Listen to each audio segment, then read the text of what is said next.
Mari teman-teman yang terkasih dalam Tuhan, kita datang kepada Tuhan dan meyakini bahwa pertolongan kita adalah di dalam nama Tuhan yang menjadikan langit dan bumi serta segala isinya, dan yang tidak pernah meninggalkan hasil perbuatan tangannya. Kiranya Allah Tritunggal, Allah Bapa, Putra dan Roh Kudus menyertai ibadah kita dari awal hingga pada akhirnya. Amin.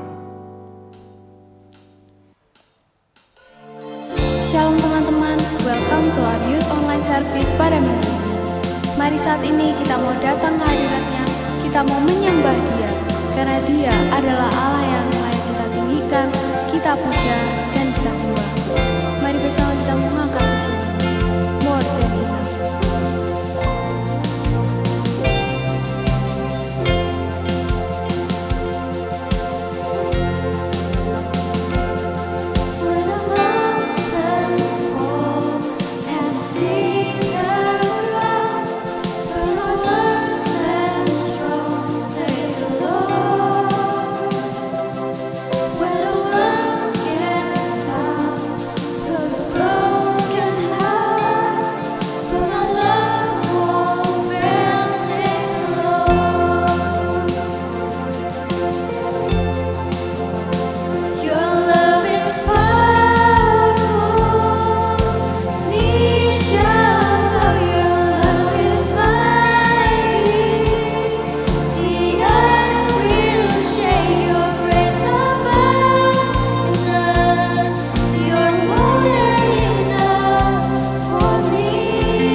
melakukan ibadah meskipun secara online. Tolong Tuhan berkati ibadah ini agar dapat berjalan dengan lancar dari awal hingga akhirnya. Tuhan juga berkati agar firman yang akan disampaikan nantinya dapat tertanam dalam jiwa kita. Hanya di dalam-Mu saja kami berdoa. Amin. Tuhan kita adalah Tuhan yang mengalahkan maut, Tuhan yang bangkit dan hidup. Mari bersama-sama kita bersorak-sorai, kita pujikan namanya.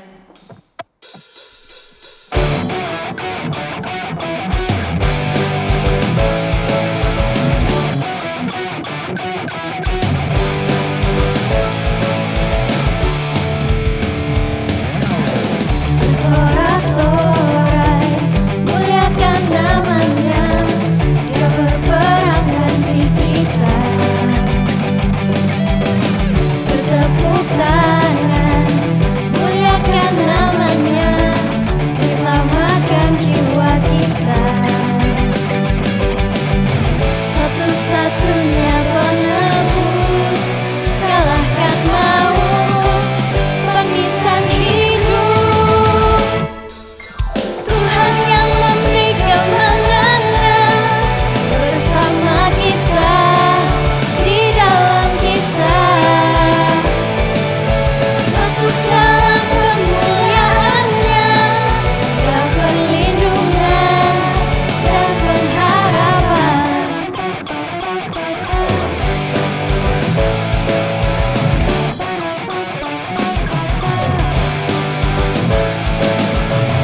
Bersorak-sorai, muliakan namanya.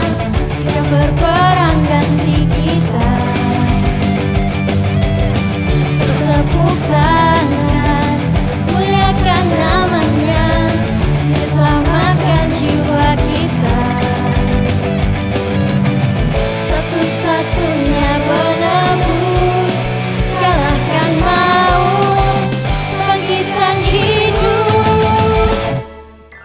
Tuhan yang memberi kemenangan bersama kita, di dalam kita. Masuk dalam kemuliaan-Nya, dan perlindungan dan pengharapan.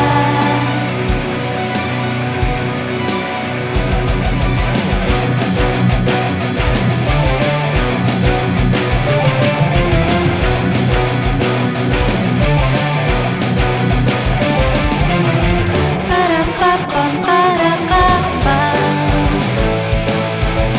Parapapam, pam, pam, pam, pam. Parapapam, pam, pam, pam. Parapapam, pam, pam, pam. Parapapam, pam, pam, pam. Tuhan yang memberi kemenangan bersama kita, di dalam kita. Masuk dalam kemuliaan-Nya, dan perlindungan dan pengharapan. Dan perlindungan dan pengharapan. Dan perlindungan dan pengharapan. Pam, pam, pam, pam, pam. Parapam, pam, pam, pam, pam.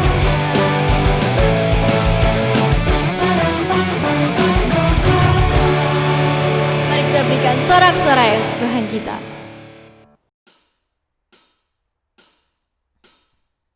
Mari saat ini kita memfokuskan hati dan pikiran kita sebelum kita mendengarkan firman Tuhan. Sebelumnya, mari bersama kita mengangkat pujian tak terbatas.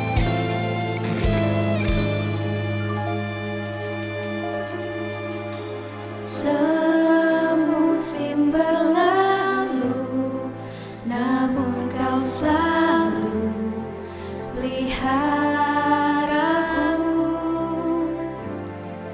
Kasih dan setiamu tak pernah layu di hidupku.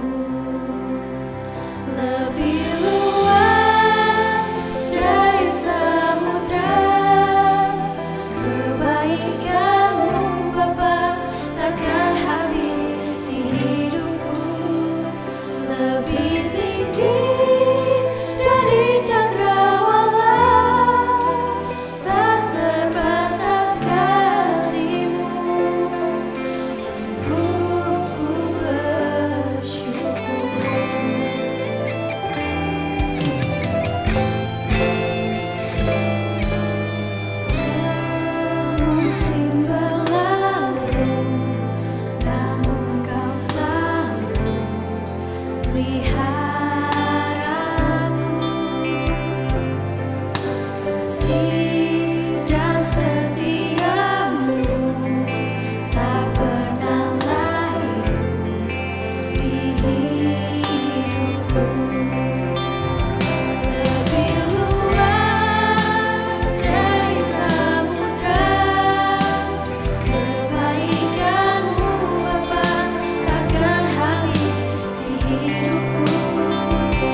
besar kasih-Mu, kuasa-Mu dalam hidup kita. Mari saat ini kita mau lebih sungguh-sungguh lagi. Lebih luas.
Dipersilakan kepada Evangelis Andre untuk menyampaikan firman Tuhan.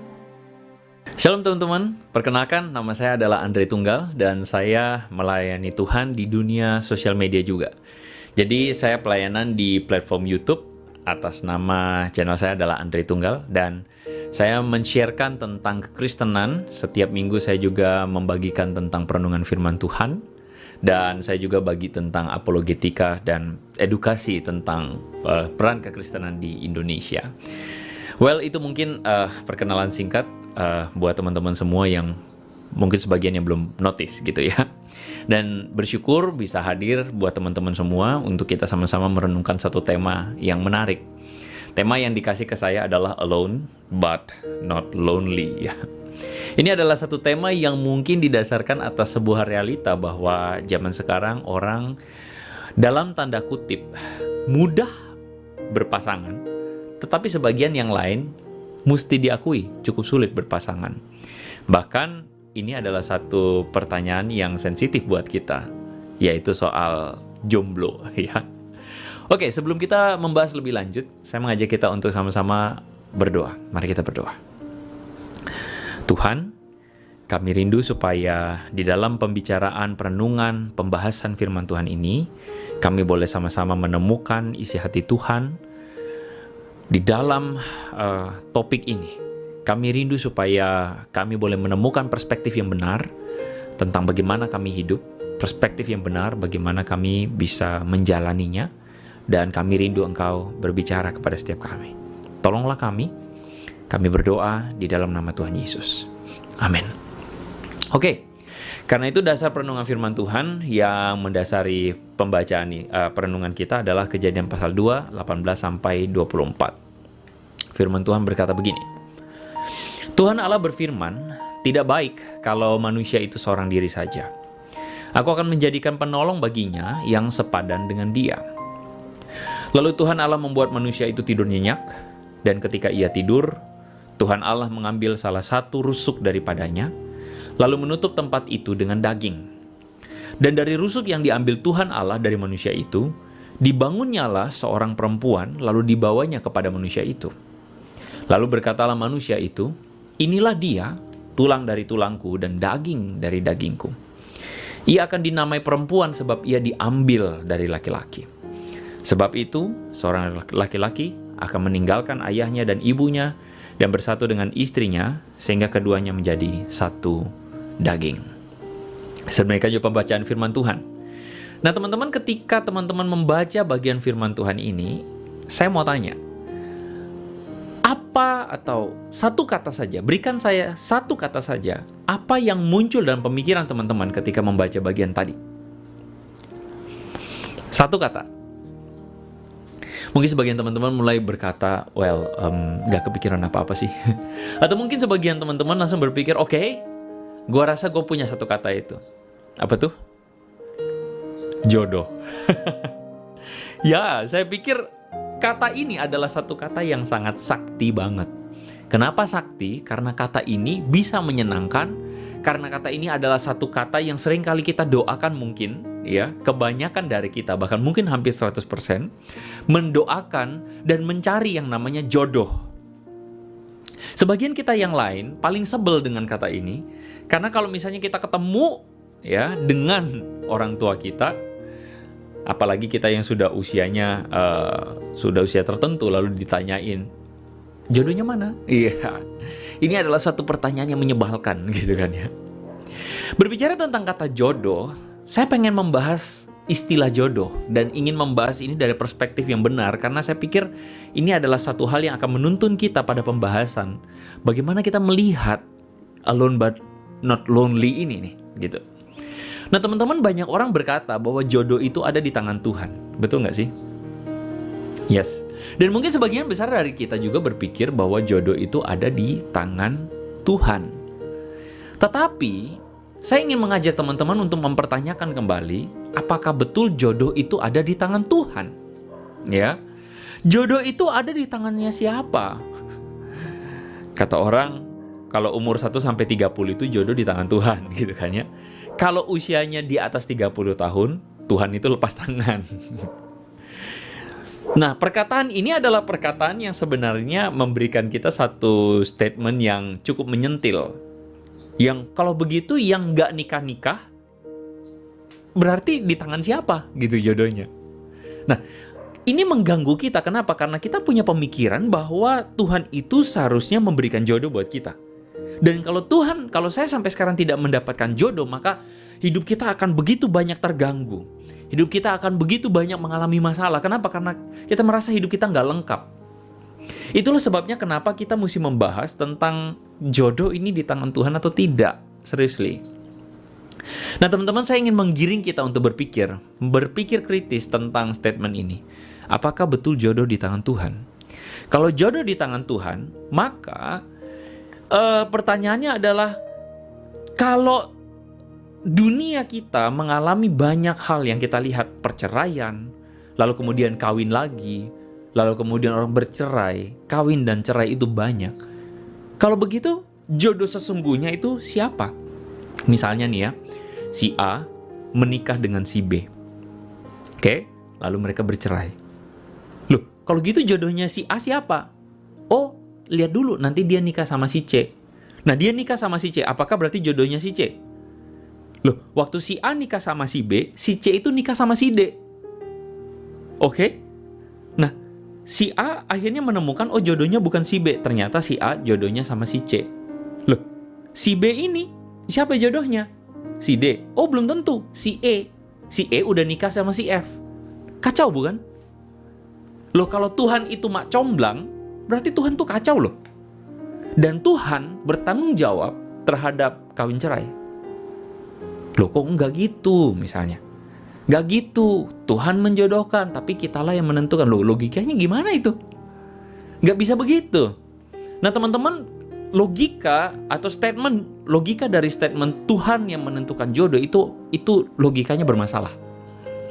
Sehingga saya percaya bahwa jodoh itu tidak ada di tangan Tuhan. Tuhan tidak menentukan jodoh seseorang. Kitalah yang menentukan kita akan menikah dengan siapa. Buat saya jodoh itu tidak ada. Karena saya percaya Tuhan itu mempertemukan kita dengan banyak orang, ya. Dan kitalah yang memilih dengan siapakah kita akan berjalan bersama-sama menikah. Tetapi teman-teman, banyak orang menjadikan Kejadian pasal 2 ayat yang tadi kita baca sebagai dasar dari pengajaran bahwa Tuhan menghadirkan jodoh. Nah, itulah sebabnya kenapa kita mesti bahas ayat ini. Kita harus memaknai kehadiran Kejadian pasal 2 ayat 18 sampai 24. Ini bukan sebuah narasi cerita yang menceritakan tentang jodoh. Tetapi narasi ini menceritakan tentang kehadiran pasangan, bagaimana kita memaknai dan menghargai pasangan yang ada, yang bersama-sama dengan kita.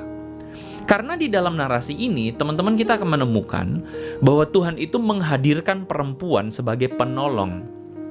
Penolong, bukan properti bagi seorang laki-laki. Nah, di dalam dunia pada saat itu, Israel kuno apalagi, budaya patriarkal itu sangat kuat sekali loh teman-teman. Budaya patriarkal adalah budaya yang mengutamakan superioritas laki-laki di atas perempuan. Makanya teman-teman tidak heran akan menemukan bagaimana perempuan itu tidak dianggap sama sekali. Bahkan kadangkala perempuan itu jadi properti, seperti harta milik yang bisa dioper-oper. Teman-teman bisa melihat bagaimana kekerasan ketika Yesus, ada orang datang sama Yesus lalu bilang, "Loh, bukankah Musa mengizinkan untuk menceraikan?" Yesus bilang apa? Karena kekerasan hatimu lah. Jadi maksudnya adalah karena memang pada saat itu orang-orang tidak menghargai keberadaan perempuan itu sebagai penolong, tetapi dianggap sebagai properti. Dan Kejadian pasal 2 itu lagi menceritakan kepada kita yang tadi kita baca, bagaimana orang seharusnya memaknai kehadiran pasangan itu sebagai penolong. Ini penting. Yang kedua, narasi ini menceritakan kepada kita bahwa perempuan itu dibentuk dari tulang rusuk. Ada orang yang mengatakan bahwa kenapa perempuan tidak diciptakan dari tulang kepala? Oh, karena perempuan memang tidak diciptakan untuk mengepalai laki-laki atau memerintah, ngebosin laki-laki gitu. Ada juga yang mengatakan kenapa tidak diciptakan dari kaki? Karena perempuan tidak diciptakan untuk diinjak-injak. Bagus juga. Benar sih. Kenapa perempuan diciptakan dari rusuk? Karena tulang rusuklah yang paling dekat dengan tangan supaya dilindungi, dan tulang rusuklah yang paling dekat dengan hati supaya dikasihi. Bagus ya.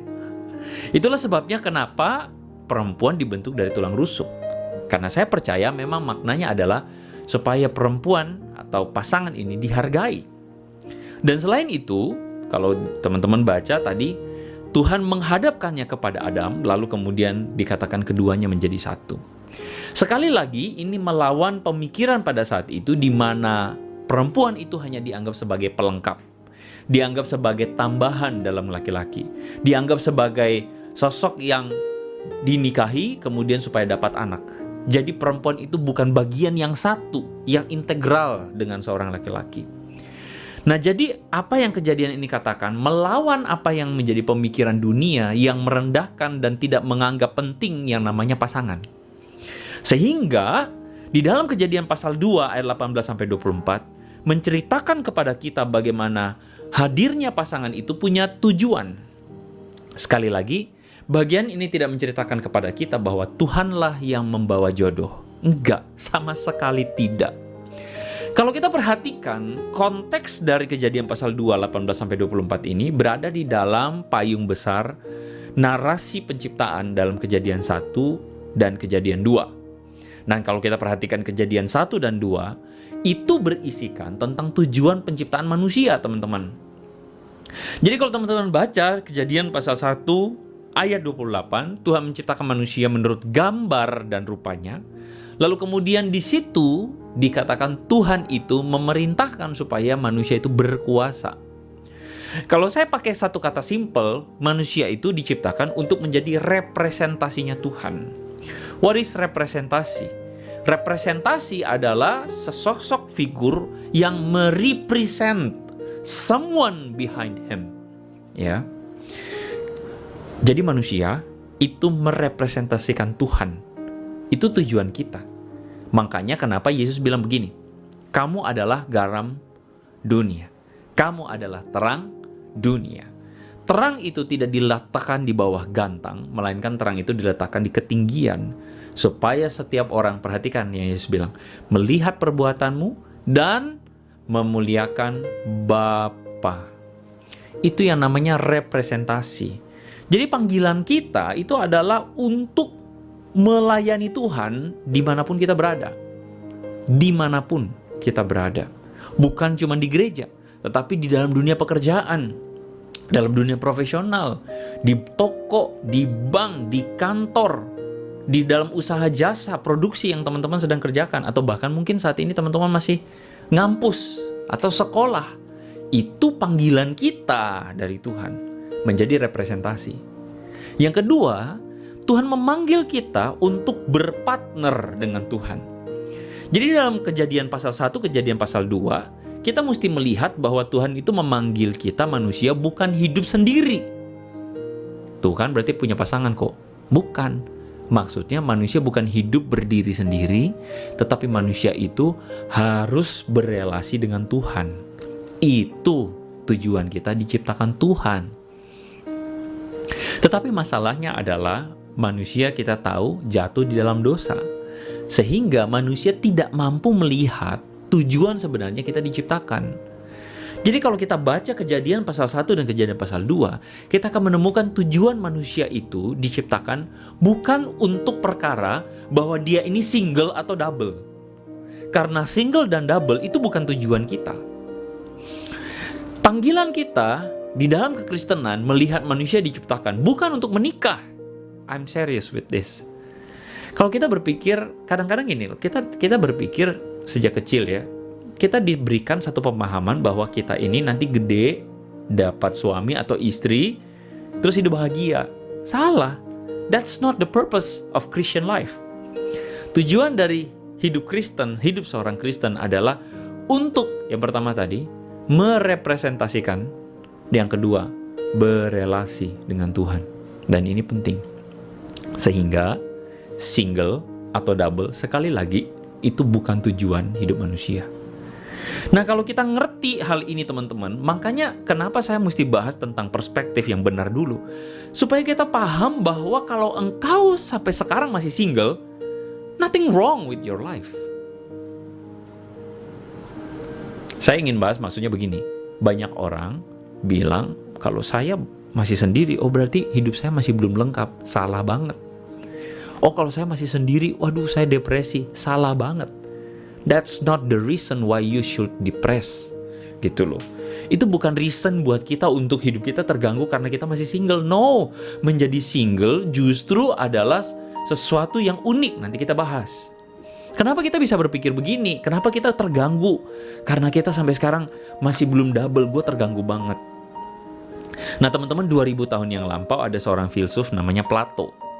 Nah, Plato ini mengatakan bahwa dulu manusia itu, kita ini ada yang namanya manusia androgini. Apa itu androgini? Androgini adalah manusia yang lengkap, yang utuh katanya. Manusia super, ya, super. Nah, manusia androgini ini dalam cerita dia melakukan pemberontakan terhadap para dewa. Dan dewa-dewa, terutama Zeus, melihat, wah ini manusia nih ancaman gitu loh. Akhirnya Zeus turun tangan, mengambil sikap, dia belah itu manusia pakai petir gitu kan. Akhirnya manusia terpisah jadi laki-laki dan perempuan. Padahal awalnya laki-laki dan perempuan itu satu.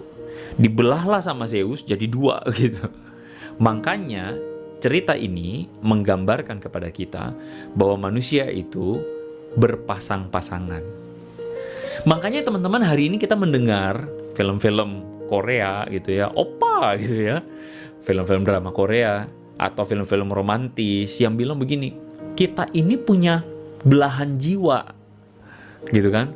Kita teriak, belahan jiwaku di manakah kamu gitu kan.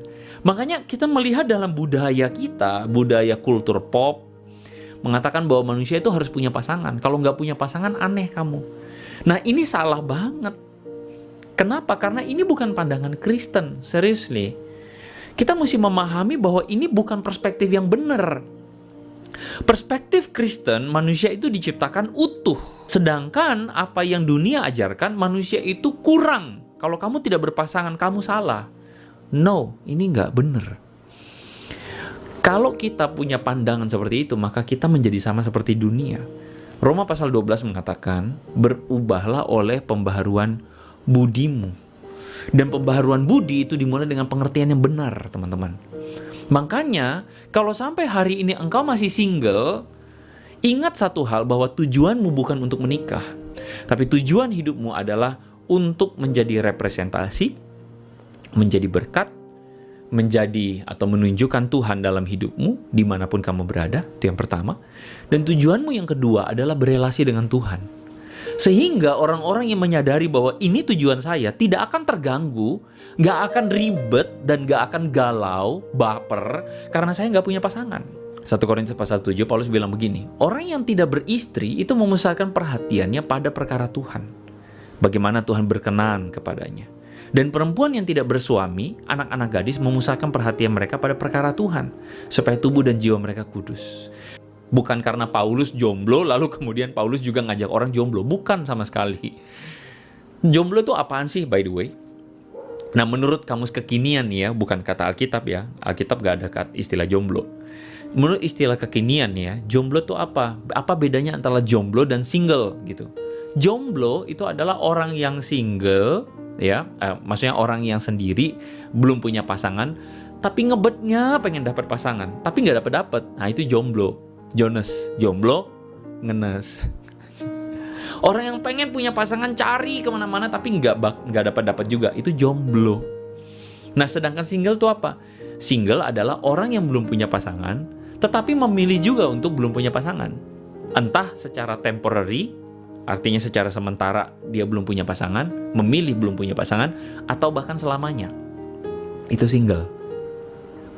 Nah teman-teman yang belum punya pasangan, berasa diri jomblo apa single? Masalahnya adalah banyakan kita bermental jomblo. Saya sampai sekarang single, dan saya merasa bahagia dengan hidup saya. Why? Karena tujuan hidup saya bukan untuk menikah. Meskipun saya tahu saya pengen menikah, tapi bukan itu tujuannya. Saya akan bahagia kenapa? Karena saya punya dua hal tadi. Saya sadar bahwa saya harus jadi representasinya Tuhan. Dan yang kedua, saya berelasi dengan Tuhan. Dan itu menjadi sumber dari kebahagiaan saya. Yang Paulus katakan, meskipun Paulus itu, saya percaya bahwa Paulus itu selibat, artinya dia single sampai dia tidak pernah menikah. Paulus bilang orang yang tidak beristri memusatkan perhatian pada perkaranya Tuhan. Bukan karena Paulus jomblo ngenes, lalu kemudian dia paksa orang jadi jomblo. Enggak. Tetapi dia sadar bahwa dengan kesinggelannya dia bisa memusatkan diri kepada Tuhan. Dan itu kan yang menjadi tujuannya dari Kejadian pasal 2 yang tadi kita baca. Tujuan manusia itu adalah menjadi berkat, dan yang kedua berelasi dengan Tuhan. Nah Paulus melihat ada hal yang positif bagi mereka yang single, yaitu mereka bisa memfokuskan diri kepada Tuhan. Nah cuman masalahnya hari ini kita single dan kita ngenes, jomblo ngenes. Nah ngapain hidup kita tuh ngenes? Ngapain hidup kita tuh lonely gitu loh? Engkau tidak punya alasan untuk hidupmu lonely, kecuali there is something problem in your life. Dan saya percaya bahwa problem itu dimulai dari pengertian kita yang salah. Kalau pengertian kita benar, perspektif kita benar, itu dimulai dari tujuan kita tuh. Tujuan kita hidup apa dulu? Nah banyak orang hari ini berpikir bahwa tujuan hidup saya adalah nanti gede punya punya income sendiri, menikah, punya anak. That's not the purpose of life. Even though secara biologis begitu. Tetapi kita ini bukan orang-orang yang hidup berdasarkan alasan biologi saja. Kita diciptakan Tuhan secara utuh. Nah, ada sebuah buku yang mengatakan bahwa kalau kamu tidak siap untuk hidup sendiri, kamu tidak siap menikah. Menurut saya itu benar. Kalau orang merasa bahwa, dalam hidup saya nih, saya pengen punya pasangan. Saya nih gak bisa hidup sendiri tanpa pasangan. Ada kekurangan kasih di dalam hidupnya. Nah, ini bahaya. Karena masalahnya ketika nanti kita menikah, percayalah bahwa pasanganmu, ada momen di mana pasanganmu tidak dapat memenuhi kebutuhan kasih. Ada masa di mana pasanganmu itu kelihatan banyak kelemahannya. Ada masa di mana pasanganmu itu kebuka, kejembreng tuh. Kalau pertama kali nikah, mulai pacaran gitu ya, terus mulai menikah, kayaknya semuanya bagus-bagus banget. Nanti kalau udah nikah, jelek, yang jelek-jelek kelihatan. Nah, kalau kamu tidak siap hidup dengan dirimu sendiri, kamu tidak merasa kamu tidak cukup kasih dalam dirimu, dan kamu merasa butuh kasih orang. Kamu lihat ini pasanganmu banyak kelemahan. Itu akan bahaya. Makanya orang yang siap sendiri adalah orang yang siap menikah. Tetapi orang yang tidak siap sendiri mungkin akan mengalami banyak masalah ketika nanti menikah. Kamu single, kamu utuh. Karena itu orang-orang yang single harus utuh dengan dirinya. Yang kedua, kita tuh bisa single dan kita tuh berguna. Artinya, kita itu harus memfokuskan diri untuk menjadi berguna buat dunia, merepresentasikan Tuhan. Itu tujuannya kita, bukan? Jadi kalau kita menjadi single, terus hidup kita udah single, udah jomblo, ngenes, gak ada guna lagi. Wah, udah komplit. Kan itu teman-teman, mari arahkan hidupmu selagi single. Ini adalah anugerah Tuhan, supaya kita itu bisa berkarya. Jangan sampai kita udah single, gak berkarya lagi. Wah, celaka deh. Itu hidup udah, sorry itu saya ya. Dan yang ketiga, engkau bisa single dan engkau bisa bahagia. Kenapa? Karena engkau berelasi dengan Tuhan. Berelasi dengan Tuhan, itu penting sekali. Kenapa? Karena Tuhanlah yang akan menjadi sumber sukacita, joy di dalam hidup. Blaise Pascal mengatakan ada satu bagian dalam hati kita yang tidak bisa diisi sama yang lain. Itu cuma bisa diisi oleh Tuhan. Dan saya percaya itu betul. Tapi kalau kamu dalam hidupmu mengisi bagian itu dari orang lain, maka engkau akan jadi orang yang paling kasihan. Karena manusia tidak akan bisa mengisi kekosongan yang ada dalam hatimu. Kekosongan itu kekal dan harus diisi dengan kekekalan, diisi dengan Tuhan. Karena itu engkau bisa single, engkau bisa utuh. Single tidak berarti engkau menderita, ngenes. Tapi single itu bisa membuat kita utuh. Single itu membuat kita berguna. Kesempatan buat kita untuk berguna dan bahagia. Buat teman-teman yang berpasangan, hubungan relasi, pacaranmu atau keluargamu kalau engkau sudah menikah mungkin, adalah satu hubungan yang seharusnya engkau arahkan pasangan itu menjadi penolong untuk melengkapi dua tujuan tadi. Pertama, merepresentasikan Tuhan. Kalau pasangan itu kau cuma dapatkan untuk sekadar hanya melengkapi atau tinggal satu rumah satu atap, lalu kemudian pasangan itu hanya untuk dapat anak, something wrong. Kalau pasangan itu hanya cuman memuaskan hubungan nafsu seksualmu, something wrong. Kalau pasangan itu ada hanya sekadar untuk prestis, something wrong. Pasangan itu harus hadir dalam hidup kita untuk menolong kita menjadi representasinya Tuhan, menolong kita memenuhi tujuan Tuhan. Kalau pasangan, hubungan, relasimu, keluargamu tidak menuju kepada representasi Tuhan, maka something wrong with your Christianity. Yang kedua, relasi dengan Tuhan. Kalau pasangan, hubungan pacaranmu, berelasimu itu tidak ada Tuhan di dalamnya, maka hubunganmu itu begitu rentan dan berbahaya. Hati-hati, hadirkan Tuhan dalam kehidupanmu. Jadi, kalau berpacaran, berpasangan, kehilangan representasi, tujuan kita menjadi representasi dan berelasi, maka lebih baik bersyukurlah kita yang single ini, supaya kita bisa memfokuskan diri untuk menjadi representasinya Tuhan dan berelasi dengan Tuhan. Mungkin satu saat Tuhan menghadirkan seseorang buat kita, dan disitulah kamu sadar bahwa kamu siap dan orang ini pun siap. Kalaupun tidak, gak ada masalah dengan itu. Tetaplah hidup memenuhi tujuan Tuhan. Mari kita berdoa.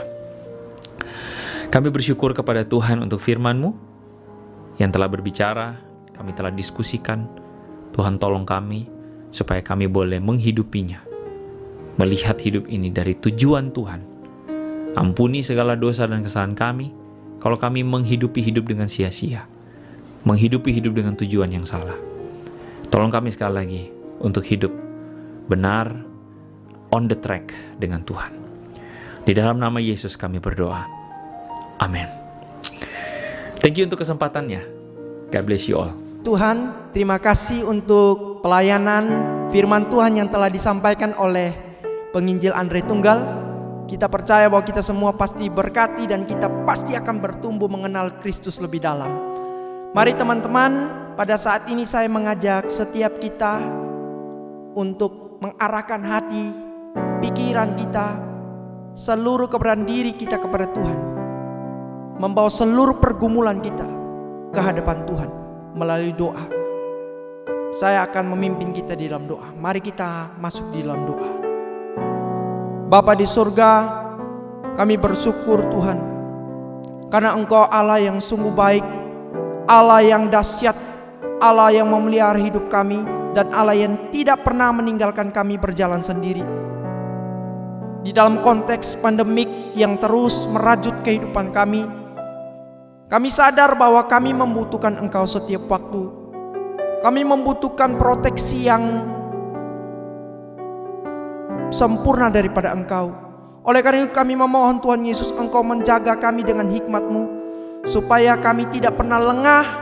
Kami dengan bijak menjalankan protokol kesehatan pada saat kami berbincang dengan orang lain, pada saat kami melakukan segala aktivitas, pada saat kami pergi kemanapun. Tuhan, Engkau yang jagai kami dengan hikmat-Mu. Bapa di surga, pada saat ini kami juga bersatu hati. Kami berdoa bagi rekan-rekan kami, anak-anak muda di seluruh Gloria, dimanapun kami berada. Kami memohon Tuhan, jikalau pada saat ini kami mengalami problem dengan orang tua kami, relasi yang sudah mulai pudar, rusak, relasi kami mungkin juga yang pudar dengan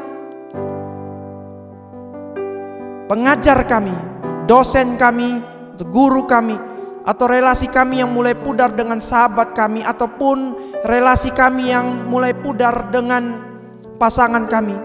Tuhan, kami membutuhkan kemurahan dan kasih-Mu yang menjaga kami, mengcover kami, supaya kami menjadi anak-anak Tuhan yang unggul, menjadi anak-anak Tuhan yang memberikan teladan yang baik, impact yang baik, dampak yang baik bagi orang-orang yang kami temui ya Tuhan. Bahkan kami tangguh menghadapi segala sesuatu, karena kami yakin bahwa Engkau beserta dengan kami. Bapa, pada saat ini kami memohon hikmat daripada Engkau juga. Pada saat kami menjalani pekerjaan, mungkin kami sudah mulai putus asa, karena pekerjaan yang kami jalani ada pekerjaan yang membosankan, ada suasana yang tidak kondusif mungkin, atau mungkin kami akan mundur di tempat pekerjaan. Kami memohon Tuhan memberikan kami kekuatan, berikan kami kelegaan, berikan kami hikmat, way out, supaya kami dapat menemukan tempat kerja yang efektif bagi kami dan bagi perusahaan yang kami ikuti ya Tuhan. Bapa di surga, pada saat ini juga mungkin ada dari kami anak-anak muda yang bergumul di dalam studi, sekalipun di dalam konteks online. Tuhan, bakar semangat kami, berikan kami konsentrasi yang tajam, fokus, supaya kami tetap menekuni setiap materi yang ada di sekolah ya Tuhan. Bapa, kami juga berdoa menyerahkan untuk pemerintah bangsa Indonesia untuk menangani keadaan kesehatan dari setiap masyarakat.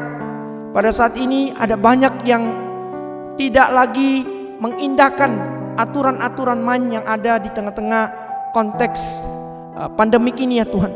Bapa, berikan hikmat, berikan juga ketegasan dari pemerintah untuk dapat menolong setiap masyarakat menemukan solusi yang terbaik untuk menjalani akan masa pandemi ini ya Tuhan. Kami berdoa ya Tuhan, supaya WHO dapat menemukan segera vaksin untuk bisa menangani masalah COVID-19 ini ya Tuhan. Bapa di surga, pada saat ini juga kami memohon Tuhan, Engkau yang menjaga hati, pikiran setiap kami, supaya setiap hari kami tidak pernah melupakan akan kebaikan bahkan anugerah-Mu. Setiap pagi kami bangun, kami mencari Engkau terlebih dahulu. Kami terhubung dengan Engkau, kami terkoneksi dengan Engkau, supaya kemuliaan-Mu boleh memancar penuh di dalam hidup kami, dan orang-orang yang kami temui boleh melihat Kristus yang ada di dalam diri kami, karena kami terus memprioritaskan relasi yang intim dengan Engkau ya Tuhan.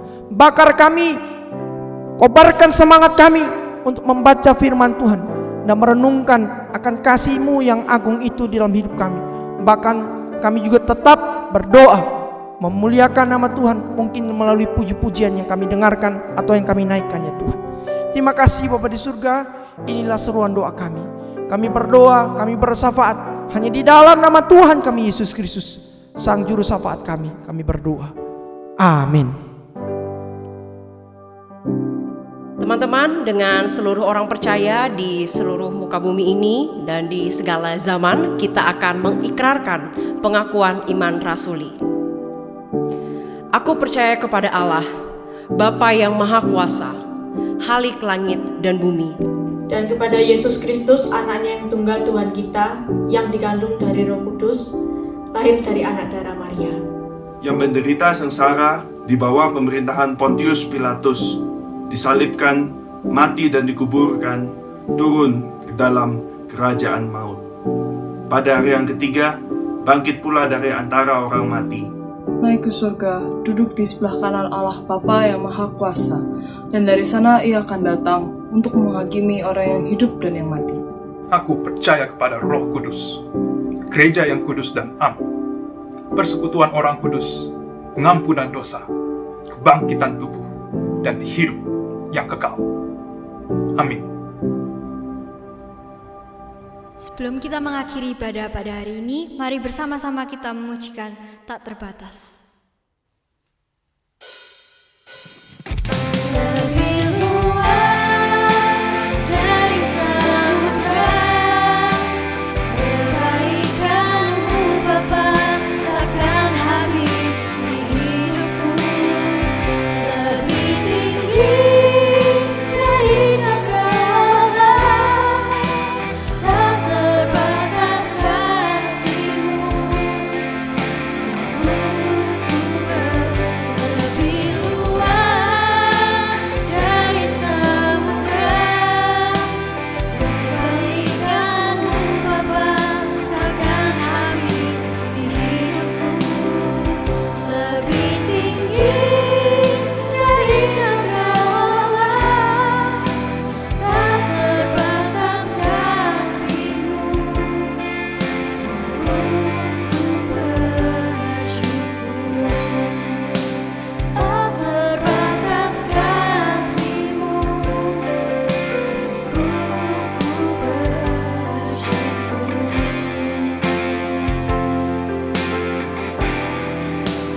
Tak terbatas kasih-Mu, sungguh ku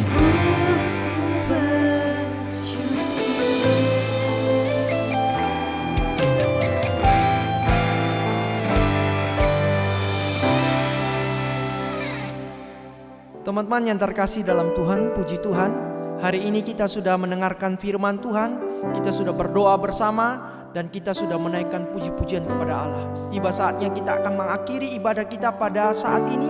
Saya mengajak setiap kita untuk bangkit berdiri, dan biarlah kemuliaan hanya bagi nama Tuhan. Mari kita mengarahkan hati kepada Tuhan dan menerima berkat daripada Tuhan. Kiranya kasih yang agung, kasih yang sempurna, kasih yang kekal dari Allah Bapa, anugerah keselamatan dari Tuhan kita Yesus Kristus, pimpinan, penyertaan, topangan dari Allah Roh Kudus akan menyertai seluruh kehidupan kita, mulai dari saat ini sampai Maranatha, bahkan sampai selama-lamanya. Amin. Teman-teman, terima kasih karena telah mengikuti ibadah kita pada saat ini. Kita yakin bahwa kita semua pasti diberkati oleh Tuhan. God bless us. Sampai jumpa di dalam online service berikutnya. Tuhan Yesus memberkati kita. Bye-bye.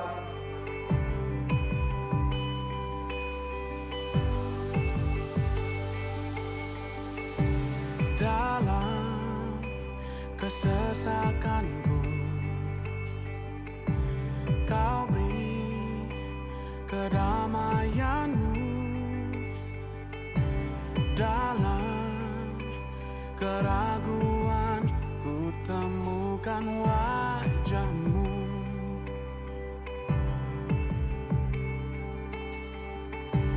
Karena pengorbanan-Mu, Kau jadikanku baru. Sungguh ku terkagum, amanku di dalam-Mu, Yesus. Kau membuatku sesuai rencana-Mu. Kau memegang setiap musim hidupku. Ku serahkan semua